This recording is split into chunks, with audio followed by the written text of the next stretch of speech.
He is one of the most famous men on the planet. Probably after the Queen, Harry is the second most popular royal act, if you like. He's the member of the royal family that most people would say, I'd like to have a drink with him. A young royal who has stood out from the rest of the family. Harry is very accessible. He's very cheeky, he's very funny, he plays around with the press, and he's very naughty, and I think Britain adores him.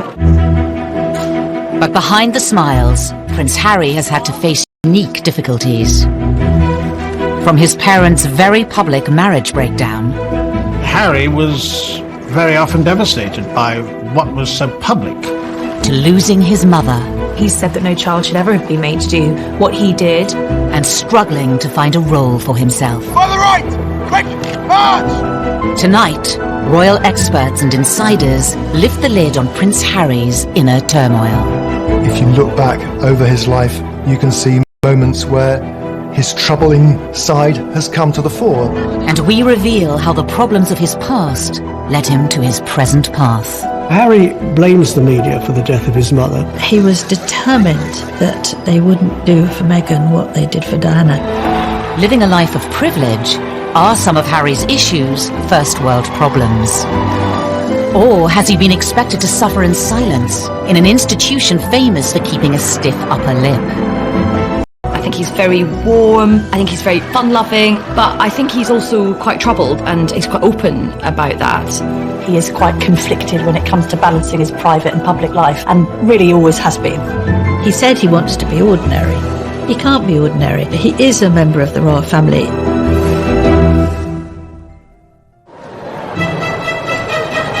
The 15th of September, 1984. The nation was at fever pitch for the birth of Prince Charles and Princess Diana's second child. Britain loves the birth of a royal baby. Charles and Diana were hugely popular, and everybody wanted to see whether they were going to have a little girl or a little boy. Crowds were gathering outside the hospital, outside the gates of Buckingham Palace, and they wanted to see who was going to be on the tea towel. The guy was christened in this. Looks remarkably well displayed. From the beginning, the spotlight was on the young Prince Harry. For Diana to have another child in fairly swift succession was of course joyous, and then when the child grew up and had ginger hair, and I think even from an early age has been quite cheeky with photographers and seemed to be quite contrasted to William in his temperament, there was of course excitement about him.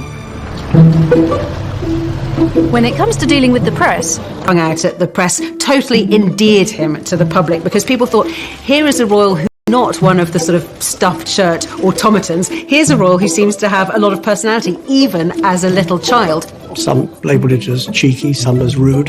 Those people thought it was delightful. It was quite endearing when he was a young boy, really came to colour the way his views of the press were shaped. Harry's role in the royal family wasn't just a brother for William and another son for Charles and Diana. On paper, Prince Harry's start in life was incredibly privileged, incredibly lucky, but actually in reality, being born as the younger brother of the future King of England is a very difficult position to be born into. Of course, they're known rather unkindly as the spare. I think being the spare to the heir is a role that inherently has problems attached with it. You know, if you look at the heir, if you look at Prince William, his role has always been defined. What he's going to do has always been clearly outlined. Harry, like spares historically in the royal family, has had to find a role for himself. To some, Prince Harry grew up in the shadow of a brother destined for the throne. He was always less than his brother. The late Queen Mother used to invite Prince William over for tea and talk to him about his future, and not invite Prince Harry. The Queen Mother always made sure that Prince William was seated in a prominent seat next to her, and Harry never was. Diana would take the two boys to Highgrove in Gloucestershire, and on this particular occasion Diana was driving, I was sat in the front, William and Harry in the back. You know, they clearly got off to a bad start because they were both arguing before we even left. Harry out of nowhere just said, William, you know, one day you'll be king, I won't, it doesn't matter, therefore I can do what I like. You can take that comment two ways. It can indicate envy, if you like, that William's got this great future as king, but also there's an element of, I'm free, I'm going to be able to choose my own role in life. While the young princes may have been aware of their unequal positions, their parents were determined to raise them the same way. Diana was very conscious that she wanted the palace to treat the boys equally and to give Harry as many opportunities that were afforded to William. You know, Diana was very fair about how she treated them. There were no favourites as I saw it. Prince Charles shared Diana's concerns about making sure the boys shared things in their early years, but certainly other more senior members of the family were privately would say, well, this is nonsense. I mean, William is the future. All our efforts must go into educating William. It was William who the Queen would invite for lessons in kingship, if you like, when he was at Eton and she was at Windsor Castle. But while Charles and Diana tried hard to keep their sons happy, their own relationship faltered. That with regret, the Prince and Princess of Wales have decided to separate. Harry had many problems that many people in the West have all the time in growing up in a broken home. But his broken home was exposed on a most extraordinary scale. The entire planet tuned in to learn every detail about the Charles and Diana separation and divorce, and inevitably the focus on Harry and William followed. Harry was very often devastated by what was so public. He couldn't understand why his mother would wish to be so public with so much of her life. Harry was always the baby of the family, and whether it was at school or whether at home, every effort was made to shield him from the newspaper headlines and to protect him from his parents, who really, by that stage, were in a pretty bad way. The War of the Waleses saw Charles and Diana's separation and divorce play out on the front pages and to TV audiences of millions. For the children to hear both parents to come on television at separate times, to admit to having affairs and to admit to how happy they both were when these kids were at boarding school. Can you imagine how cringe-making it must have been for them? Highly embarrassing. And I don't think that makes them secure. In later years, Harry would admit his parents' divorce left him feeling like he didn't spend enough time with either of them. I think Harry found it quite difficult kind of being shared between parents and spending some time at Kensington Palace with Princess Diana and then going to Clarence House and then to Highgrove, his father's property in Gloucestershire. In this sense that he didn't really have a permanent home was difficult for him. The divorce was finalised in 1996. A year later came a far bigger blow for the royals, and especially for Harry, at the age of just 12. We have reports from Paris that Diana, Princess of Wales, has been killed in a car accident. Harry really did feel the loss of his mother. Being the youngest, he was, as much as William was close to his mother, he was probably a little bit closer. It's incredibly difficult to lose your mother at such a tender age, especially if you're in the public eye. And I think that Harry's had a unique set of circumstances to cope with.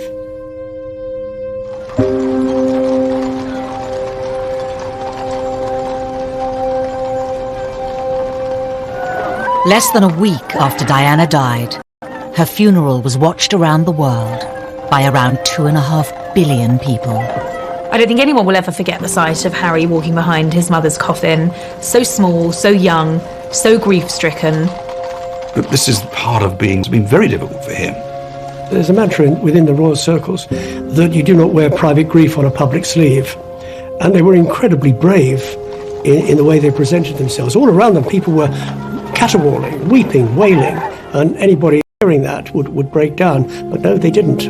Which was actually very selfish of most people, because somewhere in amongst all that national outpouring of grief, the private grief of the boys got lost. Ever since Diana's death, Harry has been in no doubt about who he blames for the tragedy. I think it was inevitable that Harry blamed the press for the death of his mother. In fact, it was much more grey. There were a lot of photographers outside the Ritz Hotel, but both Diana and Dodi chose to go out that evening. Being part of this family in this role, in this job, every single time I see a camera, every single time I hear a click, every single time I see a flash, it takes me straight back. So in that respect, it's the worst reminder of her life as opposed to the best. For 2 decades, Harry said very little about losing his mother. But in recent years, he has lifted the lid on the emotional turmoil he's been experiencing. He said that no child should ever have been made to do what he did. The experience of that, the trauma of losing his mother, has culminated in years of personal crises for the prince, something that he's struggled with in adulthood. And I think having spoken so openly and courageously about the impact that losing his mother had on him, we now do have some understanding on just how much that has shaped him. Harry revealed he had been seeing a mental health professional to help him with his grief. It was a big surprise when Harry came out and said he'd had these mental welfare problems, the fact that he'd sought help, treatment.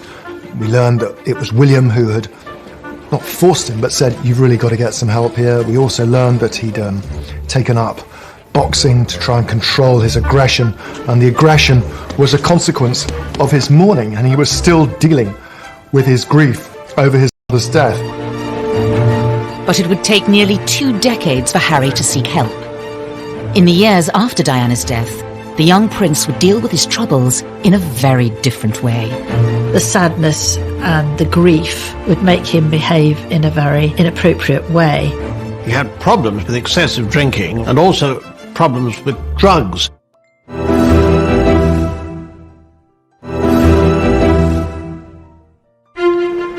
By the early 2000s, Prince Harry was privately mourning the loss of his mother. Prince Harry told me that for years he buried his head in the sand, and he did this from quite an early age. But in public, he was gaining a reputation. The party prince, the playboy prince, the hard-drinking prince. The first time I ever met Prince Harry, he was at a nightclub. It was the year of his A-levels. He was meant to be at home revising, and he was at the Kensington Roof Gardens, knocking back vodka shots, smoking Marlboro Lights, surrounded by a group of gorgeous blondes. That was Prince Harry. Harry's wilder side had emerged even before reaching his A-levels. A newspaper had been passed details about Harry drinking, being involved in lock-ins in local pubs, and smoking cannabis on occasions too. You can really understand how a lonely, privileged, unhappy prince would end up drinking and smoking and taking cannabis to fill those hours and to hang out with people who he thought really liked or even loved him. 16-year-old Harry was made to visit a drug rehabilitation clinic by Prince Charles to educate him on what could happen if he didn't change his ways. But just a few years later, it wasn't country pubs Harry was visiting.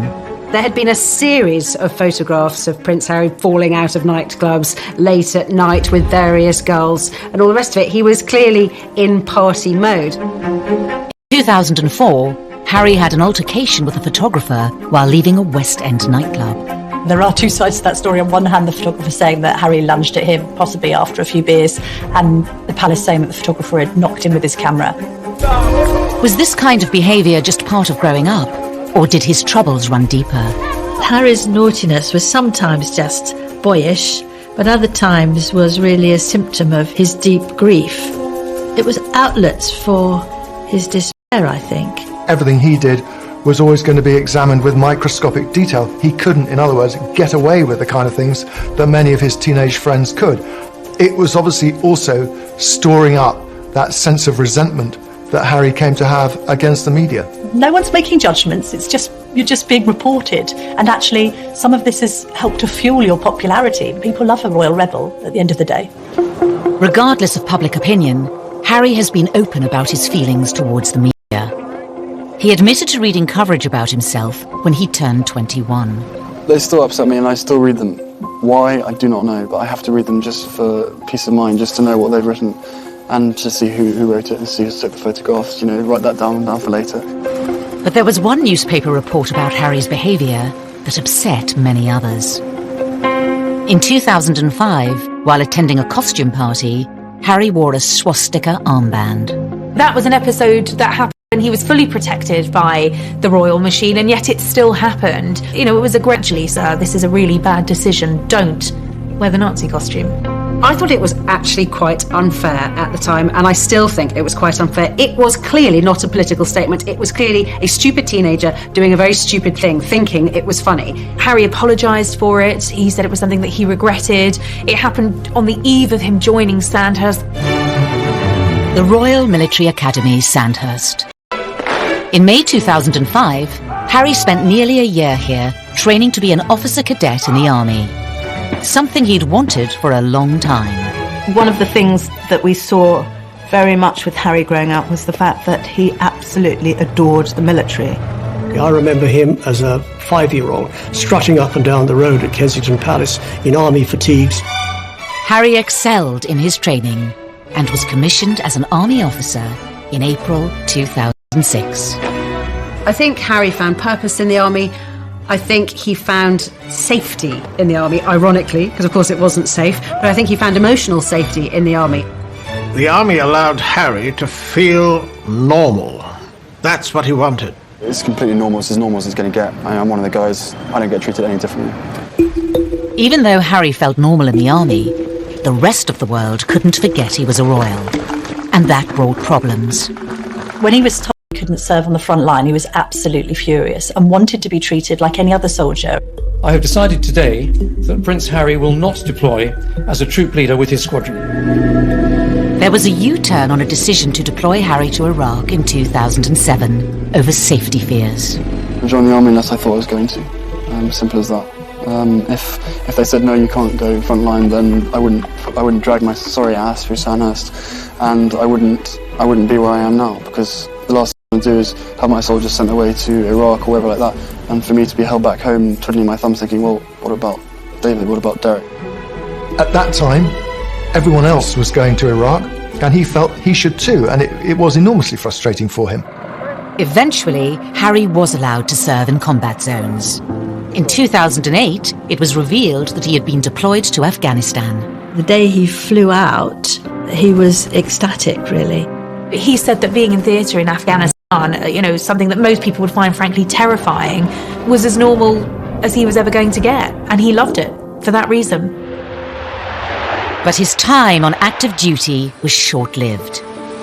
A media blackout was imposed on Harry's posting for his protection until an Australian magazine revealed where he was, and he was forced to leave. He'd had his opportunity in Afghanistan cut short. He could see which way the wind was blowing, that it was unlikely he'd get another retraining to become a very competent Apache helicopter pilot, and this allowed him to have a second bite at the cherry and to go back out there. On his second deployment, the media were allowed much more access to Harry. Not that he was happy about it. And so what do you think the public perception of Harry is? I don't know, it fluctuates. It depends on what the media want to write, I suppose. I'm out here doing a job and I really enjoy it. I never wanted you guys to be out, but there was an agreement made to invite you out on the deal that the media didn't speculate before my deployment. That's the only reason you guys are out here. Harry may not have wanted the cameras there, but it did give the world a chance to see him in his element. If you speak to anybody in the military, they will always say he was absolutely fantastic. Being dragged away from my guys, I think it was all done, it wasn't done in the wrong way, but it was just...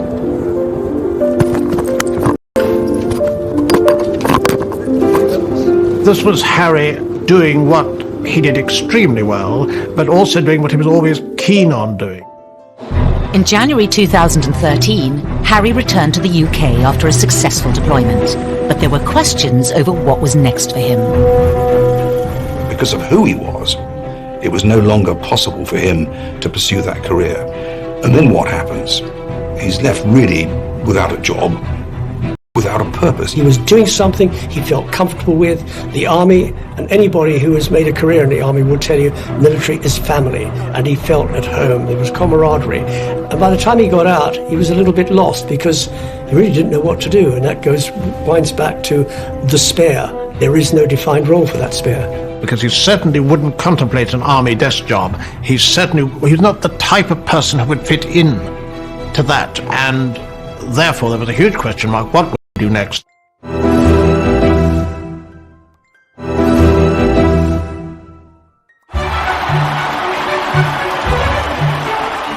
In April 2011, the world watched as the future King of the United Kingdom married his Queen. Best man Prince Harry was by his brother's side as William officially settled down. Roger, before 20 seconds and I request and as low as possible. But in between his army tours, was Harry ready for the same thing? They're still talking to me. Or did he still have some growing up to do? The Americans arrived, all is well in the Empire. It didn't seem then that he was yet quite ready to settle down. Oh, there it is. Yes, Harry was a prince, but he was 2012 was, of course, Harry let loose in Las Vegas. In a Las Vegas hotel, however, it is most unwise to play strip pool. According to the advertisement, what goes on here stays here. In Harry's case, it certainly didn't. Once again, Harry was front-page news for all the wrong reasons. For some, it was Harry the lovable rogue. the tabloids ran the images of him basically stark naked, covering his crown jewels. I think there was no wrongdoing there. It was a bit of harmless fun. And what's been interesting about Harry is actually quite a few of these episodes have endeared him to the public even more. But Harry was still struggling to reconcile the role he had been given at birth and the man he was becoming. Probably let myself down, let my family down, let other people down, but at the end of the day, you know, I was in a private area and there should be a certain amount of privacy that one should expect. But, you know, it was probably a classic example of me probably being too much army and not enough prince, is a simple case of that. After Harry's second tour of Afghanistan, he found a way to combine being a prince with his passion for the military. Your stories move, inspire and humble us. You prove that anything is possible if you have the will. Welcome to the Games. Welcome to Invictus. He founded Invictus Games, helping disabled and wounded men and women from the services. Invictus was also a way for Harry to address his own troubles, as Angela Levin discovered when she interviewed the prince. I said, well, my first question, Your Highness, is that I've seen you on so many occasions with people who are damaged, with young teenagers, ex-servicemen and women, and you are completely brilliant with them. You know what to say and the way to say it. And I wondered whether you were using these occasions to also help yourself with your own mental health issues. Absolute silence, and I thought, help, I'm going to be thrown out. Seemed like ages, and then he said, that's a really big question. Silence. Wait, and he said, you're right, of course. He felt that he was helping others who were probably suffering the same as he was, because those in the Invictus Games, they're also suffering. This was Harry's way, undoubtedly, of continuing links with the military, which he wouldn't do from a desk job, but wanted to do in the wider world, following his mother's footsteps as well for charitable activities. Harry had created an outlet that gave him a purpose and allowed him to help others. But what about his private life? His relationship with his brother was always close. Every year, he is the one person on this earth who I can actually really, you know, we can talk about anything and we understand each other and we give each other support and everything. They were two peas in a pod. They looked out for each other. We're brothers, not lovers. Right? There's a difference. For some, Harry gaining a sister-in-law highlighted the need for him to move on and find his own partner. Inevitably, there was sort of a little bit of gentle mockery about him as a sort of the third person in the marriage of William and Kate on this occasion, of course, because they were so close, they did things together.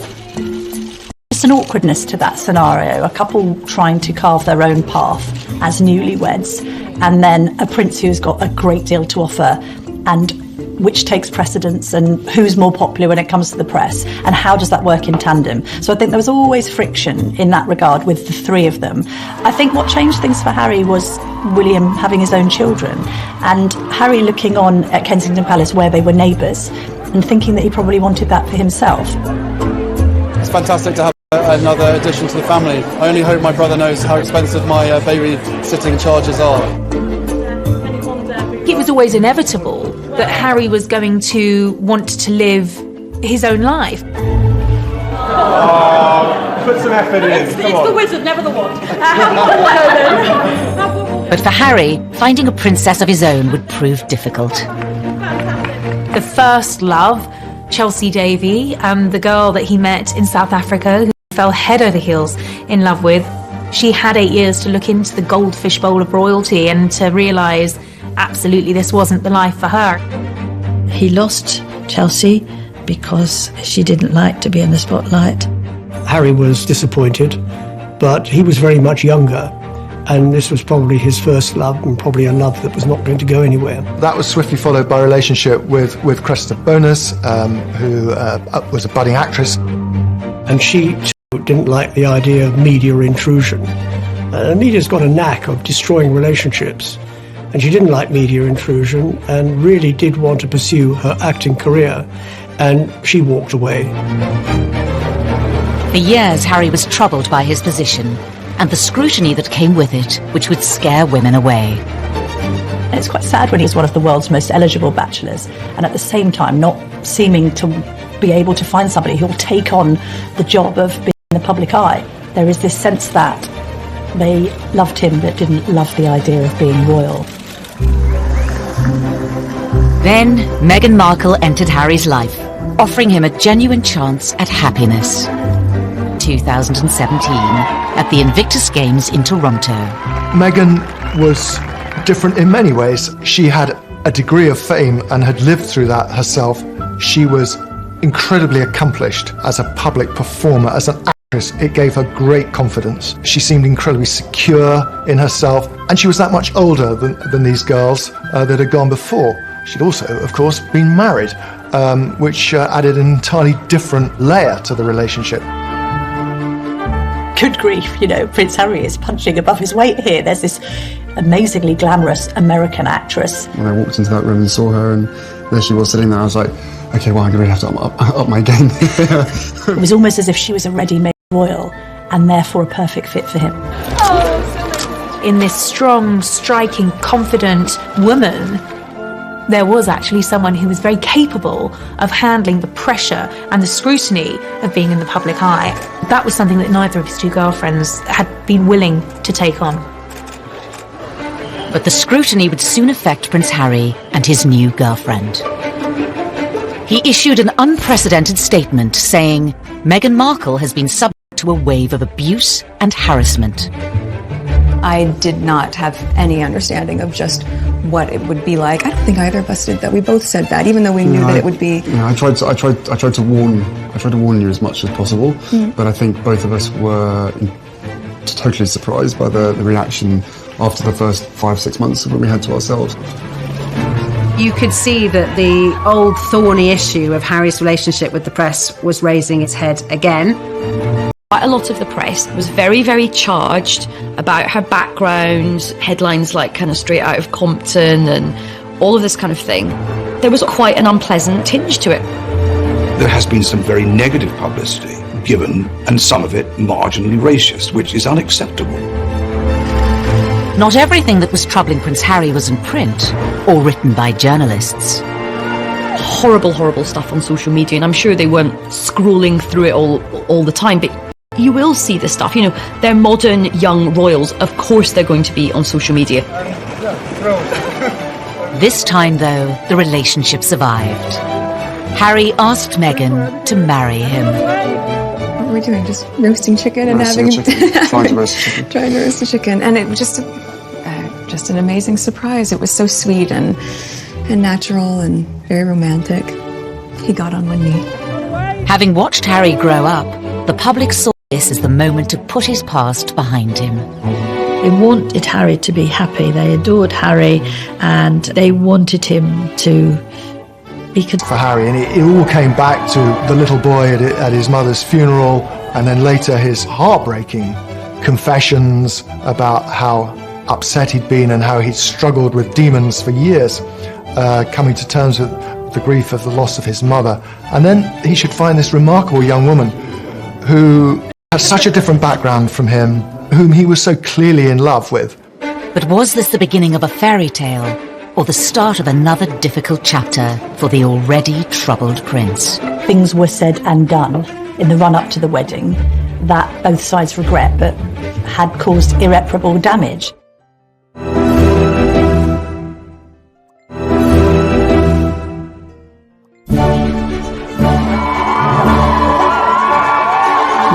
19th of May 2018, all eyes were on St George's Chapel in Windsor. The wedding day was wonderful. Meghan looked beautiful in her dress. Harry couldn't have looked happier. The ceremony itself was so vibrant, it was so new, it was so different, it was so unique to the two of them.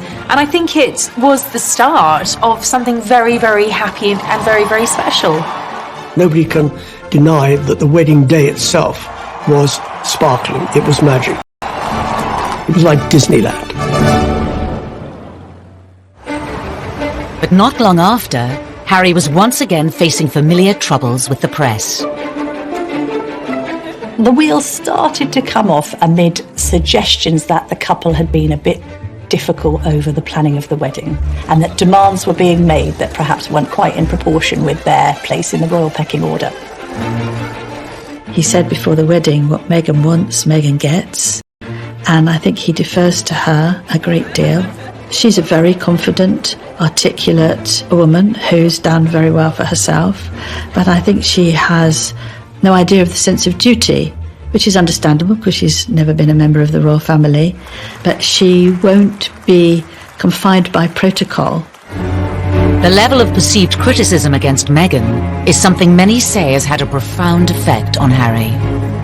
He saw echoes of what had happened with his own mother and thought, I'm going to speak out about it. And I know a lot of the press were very, very angry about this. Lots of people were saying, how dare he have the temerity to break this code, that you would never ever complain. But unlike other members of his family, Harry has not always observed the royal code of silence. After the birth of his and Meghan's son Archie, he became even more defiant.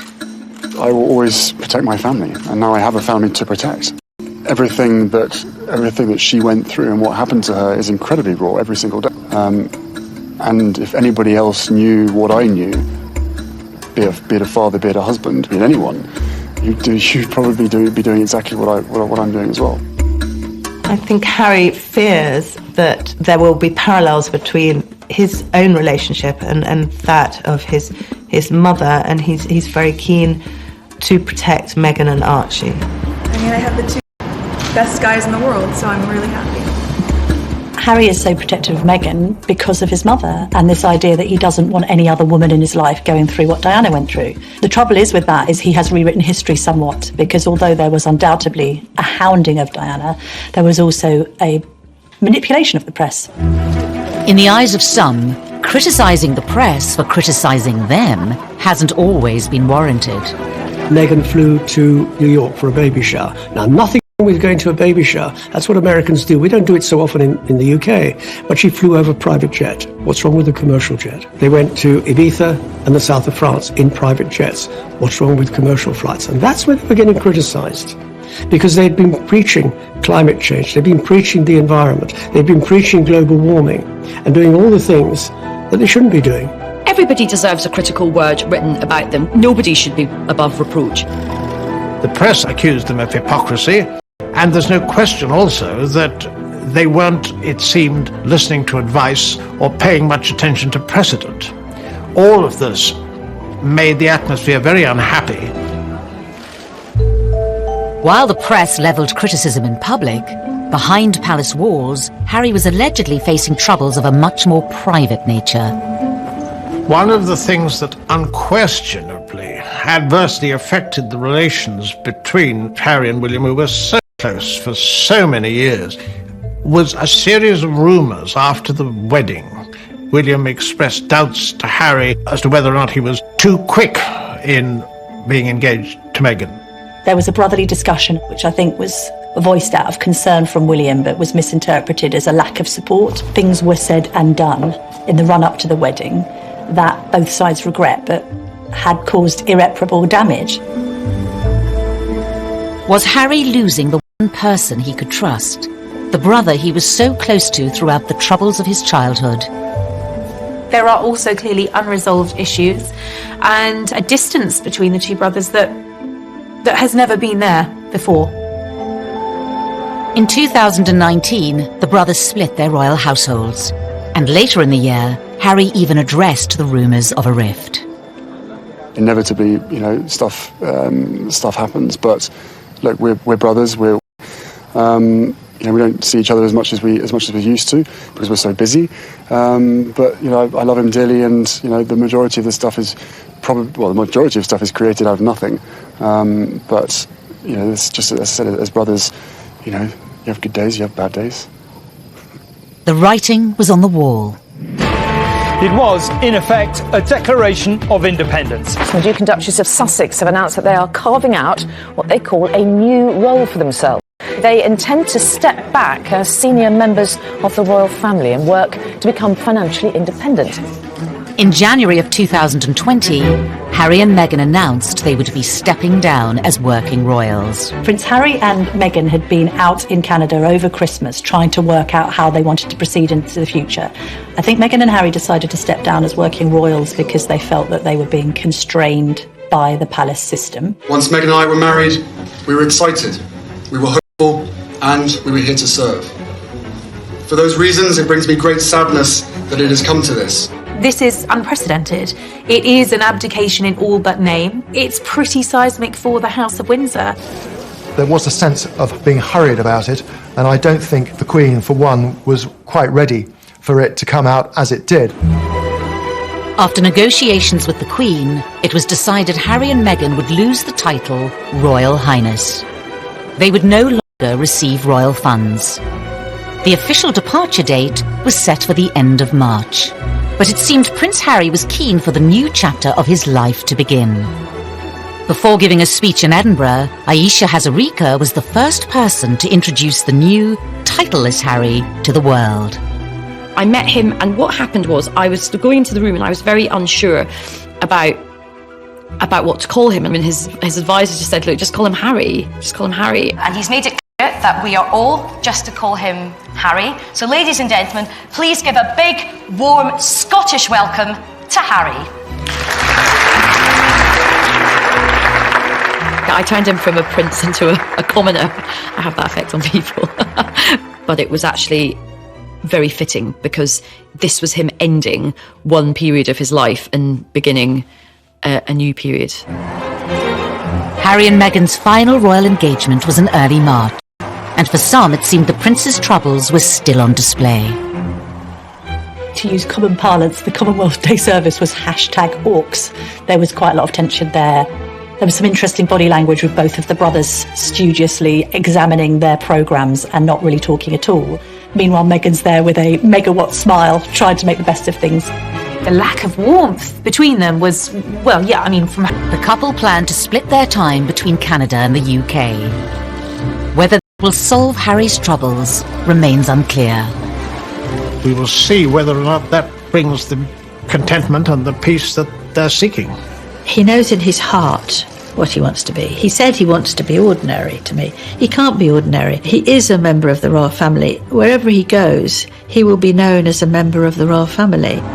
It's still unclear how the couple's new life, away from palaces and courtiers, will pan out. The Queen has made it very clear that she would always welcome him back, and the arrangements where they have to drop the titles and not receive the sovereign grant and all these restrictions are only for a year, and after that it's going to be looked at again. So they're really under the watchful eye of the royal family for the first year, which they probably don't like at all. The future for Harry and Meghan poses many questions. Will they be free to speak their mind? Recently, Harry was caught off guard by Russian comedians in a prank phone call in which he spoke candidly, unaware it was a hoax. I don't mind saying this to you guys. I think the mere fact that Donald Trump is pushing the coal industry so big in America, he has blood on his hands, because the effect that has on the climate and on the island nations far, far away, again, out of sight, out of mind. I think he's definitely going to be off the leash. I mean, I don't get the impression he's going to be sort of gratuitously, confessing all, but there will come a point where I think the lid will get lifted on this whole saga. Despite his popularity with the British public, Harry has long been a troubled prince. Will his dramatic break from the royal family finally allow him the freedom to start a new life and leave his troubles behind? Maybe it'll work for them. Maybe he'll be a much more relaxed and happier man. They will be missed in the UK, and I just hope they find themselves and they are equally as successful as they have been. There is a great sense of loss, that this is Britain's loss, this is the royal family's loss at the end of the day, and it's North America's gain.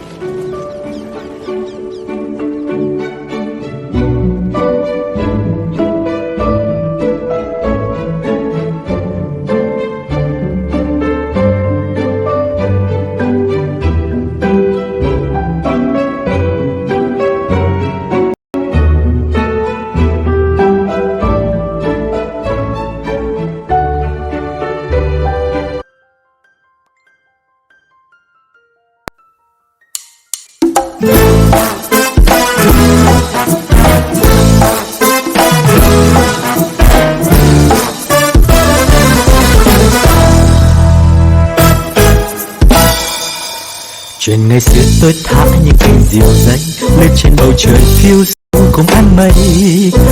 Trong gió tiếng sáng vang từ đâu diều bay vút cao, rồi cùng nhau chia phe cho chồng già dưới bóng cây đa già bên sân đình bãi sông. Làm cô dâu chú rể chiếc kiều la trò chơi rước dâu. Kỷ niệm xưa mãi sống trong cuộc đời tôi, thân tin tôi thơ. Rồi ngày tháng trôi đi, bao nhiêu mong ước xa xưa chỉ còn kỷ niệm từng đến tôi nhớ về. Cuộc đời đua trên bộn bề sầu lo, nhiều lúc ước mơ rằng được phép nhiệm màu đưa tôi về thuở xa xưa, bay cao cùng cánh diều đùa chơi với đám bạn. Ôn những ngày thơ vui đôi ngày tháng, để lòng tôi hân hoan dưới trời mây. Ngày xưa dấu yêu còn đâu.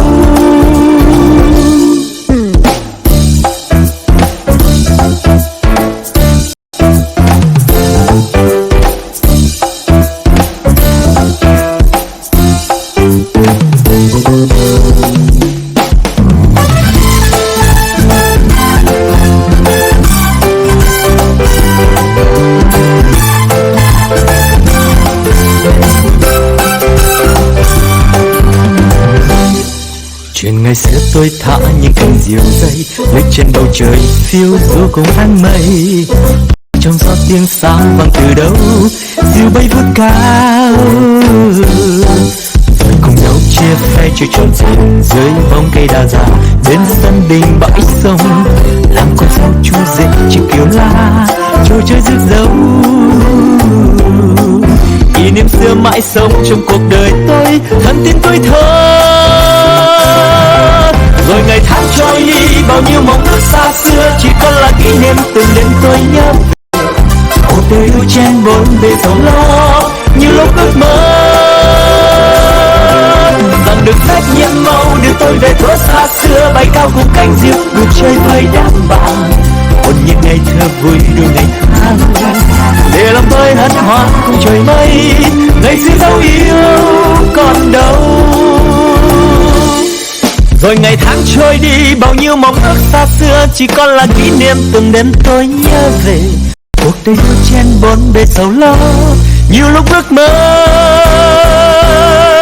rằng được phép nhiệm màu đưa tôi về thuở xa xưa, bay cao cùng cánh diều đùa chơi với đám bạn. Ôn những ngày thơ vui đôi ngày tháng còn đâu. Diều ơi tìm sao ngày xưa, về đâu mộng mơ thần tiên. Đưa tôi về, xin đưa tôi về bình yên.